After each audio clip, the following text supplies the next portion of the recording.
Beauty, how will it change next?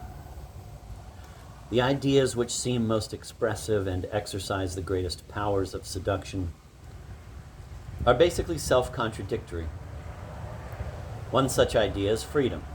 Another is beauty, that over-rich brew of so many familiar opposites, the natural and the historical, the pristine and the artificial, the individualizing and the conformist, even the beautiful and the ugly. Beauty, thought to be something intuitively apprehended and appreciated, is associated with the natural, yet it is overwhelmingly clear that beauty is a historical fact. Different cultures exhibit an astonishing spread of ideas about beauty, and it is among so-called primitive, or at any rate pre-modern, societies that beauty is most drastically linked to the artifice. Depilation of body hair, body painting, ornamental scarring of the skin are among the tamer forms of basic dressing up, while some cultures practice more ambitious mutilations to get lips like saucers, cantilevered buttocks, crushed feet, and similar beauty ideals that we in turn find extravagantly, self-evidently ugly. But all programs of beauty, even when they seem particularly perverse or tenacious, are inherently fragile.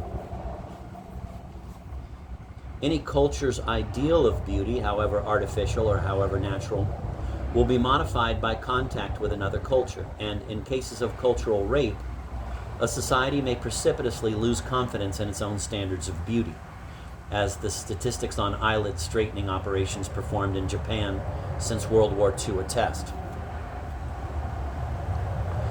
Another paradox: beauty is always thought to be given, but at the same time it is understood to be acquired. Beauty is something that needs to be taken care of, that must be watched over, that can be enhanced through exercise, the right diet, lotions and creams. Something that can, within limits, be created or faked through makeup, flattering clothes. The last resort is, of course, surgery. Beauty is the raw material for the arts of beautification, for what has become in our time the beauty industry. Beauty is thought of both as a gift, that some people are born beautiful and others not, passes for one of nature's or God's ruder injustices, and a mode of self-improvement. Physical attractiveness is regarded both as the natural condition of women and as a goal they have to work at and diligently pursue to distinguish themselves from other women. And this suggests still another paradox. To be beautiful makes one singular, exceptional, but to be beautiful also means measuring up to a norm or rule, fashion. The paradox is partly eased when one remembers that beauty is one of those ideas, like truth, like freedom, that gets its meaning from its always being contrasted, if only tacitly, with an adversary, negative idea. But it would be naive to suppose that the ugly is the only opposite implied by the beautiful. Indeed, according to the very logic of fashion, the beautiful often has to seem at first ugly. The implicit opposite of the beautiful is rather the common, the vulgar. In matters of beauty, we're all born country bumpkins. We learn what is beautiful, which means that beauty can be and is taught. But it is hardly a teaching that promotes egalitarian feelings. Beauty is a class system operating within the sexist code. Its ruthless rating procedures and intractable encouragement to feelings of superiority and inferiority persist in spite of, and maybe because of, a striking amount of upward and downward mobility. Beauty is endless social climbing, rendered particularly arduous by the fact that in our society, the terms that confer membership in the aristocracy of beauty keep changing. At the top of the hierarchy are stars who monopolize the right to launch a new insolent idea of beauty, which is then taken up and imitated by large numbers of people.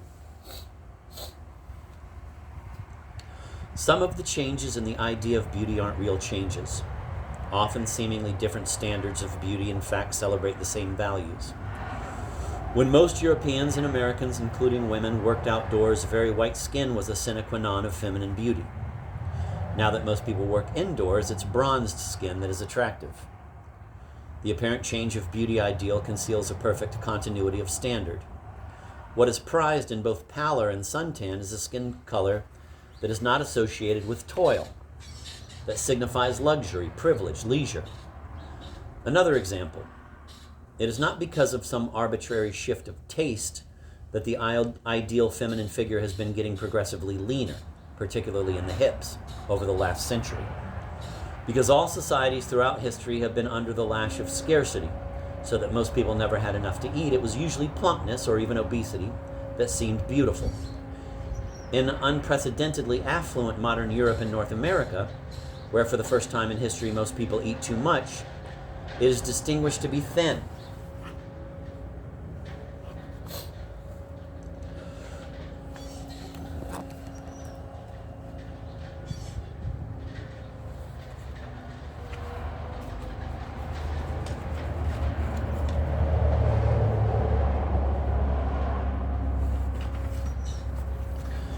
That many standards of the beautiful are attached to what sets off the few from the many does not mean, however, that all ideas of beauty in our society are equivalent or that there is no change of any interesting kind.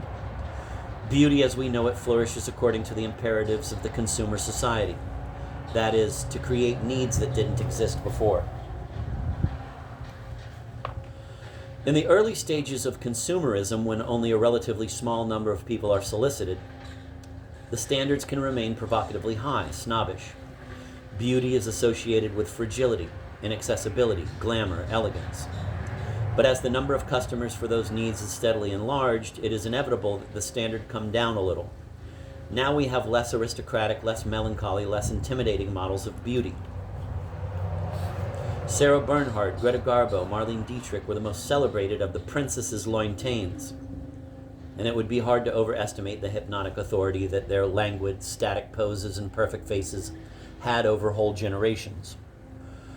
Nothing remotely like that degree of fealty and imaginative submission was given to those too late representatives of their race, plastic princesses like Grace Kelly and Catherine Deneuve, who are, for my taste, simply too beautiful.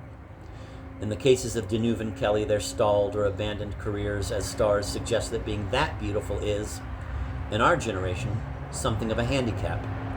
A borderline case, Faye Dunaway, whose career has already faltered over the problem.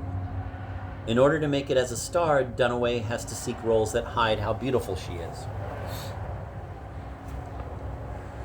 We have today more natural, healthier, more varied ideas of beauty which emphasize activity rather than languidness. Though the activities, romantic courtship, sports, vacationing, are still identified with leisure rather than work. Beauty is no longer ideal, it is individualized. Presumably, this change makes clients of the beautiful feel less anxiety about not meeting impossibly high standards. But even in its relatively more accessible form, as standards of beauty appear to be becoming more democratic, they are still propagated by stars. Fashion sets a standard that is, by definition, high, probably too high. Otherwise, it would not be compelling. Yet those standards are, we are told, accessible to everyone. But how far can beauty be democratized without losing its authority as an idea, its allure as a paradox? Probably all democratizations of beauty in our culture are spurious, just another turn of fashion's wheel. Thus, fashion both exalts perfection and ostentatiously de-emphasizes it. Even the natural is a form of theater. It takes a lot of artifice to look natural. It is probably no easier to model oneself on Lauren Hutton than on Sarah Bernhardt. That current notions of beauty are both natural and more theatrical follows from the role that beauty and the beauty industry play in the consumer society. In China, the model anti-consumer society, there is no ideology of beauty at all. In the Soviet Union, an example of a society in the early stages of transition to consumerism, the ideology of beauty is neither non-existent or retrograde. The Soviets' first attempts at fashion not only seem frumpy and unpoetic by our standards, but, what may amount to the same thing, reflect old-style bourgeois stereotypes about femininity. Russians seem, to our eyes, remarkably unself-conscious about ugliness, particularly fat, as one concludes from the display of unembarrassed ample flesh on beaches.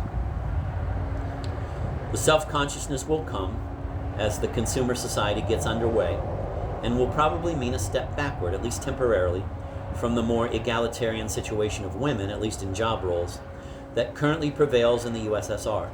But it will be a long time, how many generations of affluence, before the Russians are ready for a fanciful approach to the idea of beauty, the one perfected in our own advanced consumer society. Beauty is, of course, a myth. The question is, what sort of myth? In the past 2 centuries, it has been a myth imprisoning to women, because it is exclusively associated with them. The idea of beauty that we inherit was invented by men to buttress their own claims to superior, less superficial virtues, and is still largely administered by men. It is a system from which men scrupulously have exempted themselves. But that is beginning to change. The last 10 years have been the decade in which male beauty has come out of the closet. The myth of beauty seems once more to be going co-ed. Now standards of beauty are being applied to men as well as women, with men consenting to be treated and treating themselves as sexual objects, not just as virile, hairy predators. To some extent, the recent tilt of beauty toward a single standard, at least among the young, seems to render the myth of beauty less reactionary, that is, less noxious for women. To be sure, the taste for unisex beauty is not a truly radical change.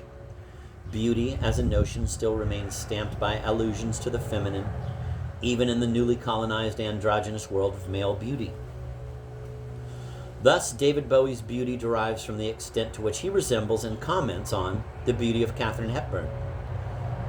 But masculine narcissism has other dimensions, another morality, other consequences than feminine narcissism.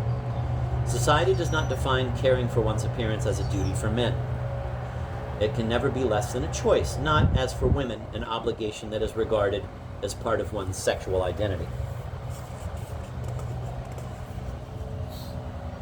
At the moment when standards for men became more dandyish, some women took up arms against the way the conventions of beauty reinforce the image of women as indolent, smooth-skinned, odorless, empty-headed, affable playthings. There was a flurry of revolt against makeup. Some women stopped shaving their legs. Fewer and fewer young women patronized hairdressers. For women who decided that they did not have to tamper with themselves, did not have to be works of art in order to be beautiful, the beauty of women acquired a new polemical meaning as a feminist slogan. Feminists affirmed that women are beautiful in the same defiant spirit that Afro-Americans proclaim that black is beautiful. Women were recovering a suppressed freedom with respect to beauty, as blacks were recovering a non-Caucasian standard of beauty, one more natural to them. Feminism, which has been rather rough on the traditional hard sell of beauty to women, for all obvious and good reasons, has pushed for a beauty that is more natural. But that idea still competes with other ideas of beauty that remain influential and moving. It is no accident that the feminist critique surfaced in a really effective and vivid way in the 1960s, a decade in which the richest and most central notion was style. But the triumph of style in the 60s, by the triumph of style in the 60s, I mean, of course, the validation of a plurality of styles.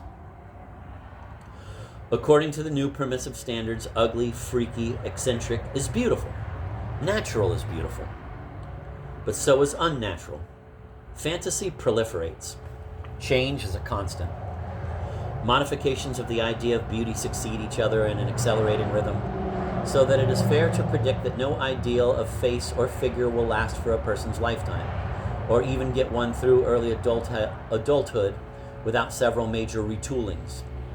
Anyone over 35 has already lived through several radical changes of beauty ideals, from the big breasts of the 40s and early 50s to the boyish silhouette of the 60s, from laboriously straightened hair to glorious afros, etc.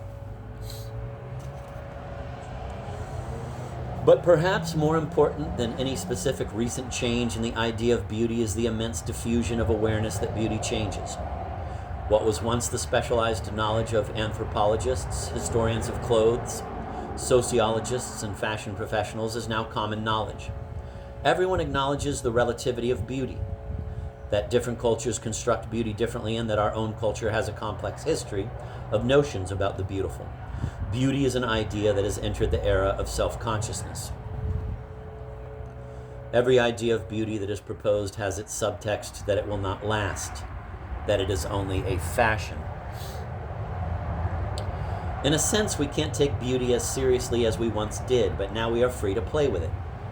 Hence the cannibalizing of styles from the past that now makes high fashion virtually synonymous with irony. Clothes become costumes. The once awkwardly received fact of the influence of homosexual taste is now matter-of-factly accepted. In the age of innocence, beauty is conceived as a fixed, real value. We come after the age of innocence. Everything now conspires to undermine the old, static myth of beauty as something fixed.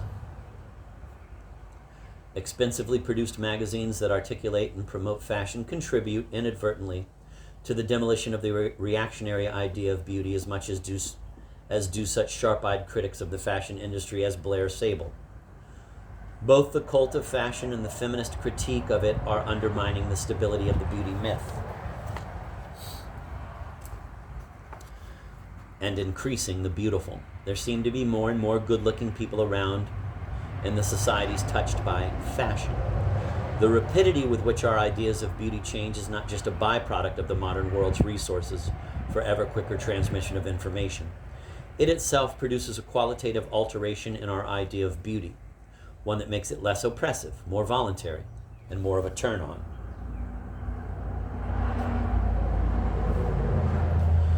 Beauty continues to become more complicated, more self-conscious than ever, and subject to chronic, if partly forced, change, which, from the feminist point of view, may well be good news. And good news for aesthetes and sensualists as well. It would seem that, for once, the interests of moralists of the feminist persuasion and aesthetes coincide. Both have something to gain from the fact that it is now part of the essence of beauty that it change.